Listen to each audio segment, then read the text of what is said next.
प्रधानमंत्री मोदी के पूर्णिया यात्रा को लेकर केंद्रीय मंत्री चिराग पासवान ने कहा है कि यह चुनाव का समय है, इसलिए सत्ताधारी और विपक्षी दल अपने अपने विचार रखेंगे।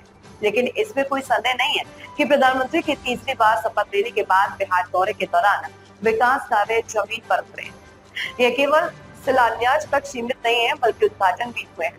उन्होंने आगे कहा कि केंद्र सरकार बिहार के विकास को लेकर गंभीर है और ये प्रधानमंत्री की प्राथमिकता में शामिल है। पूर्णिया दौरे को उन्होंने विकास की दिशा में एक अहम कदम बताया है। समय है, सत्ता पक्ष विपक्ष अपनी अपनी बातों को रखेगा।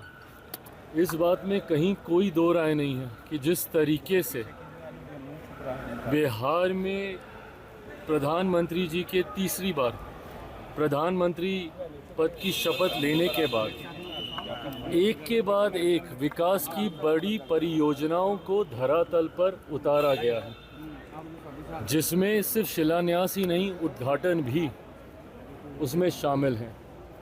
आप पटना का ही एयरपोर्ट देख लीजिए, जहाँ पे हम लोग खड़े हैं।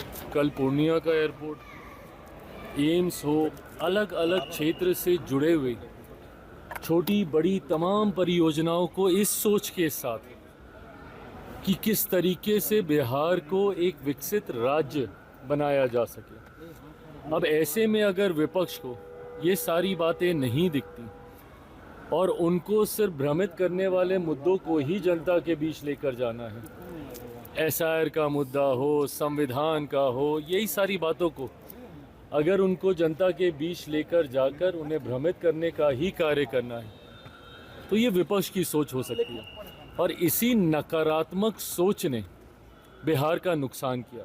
बहरहाल एनडीए के तमाम दल एक सकारात्मक सोच के साथ बिहार को विकसित राज्य बनाने के लक्ष्य के साथ हम लोग आगे बढ़ रहे हैं। अब जिसको जो कहना है वो कहे।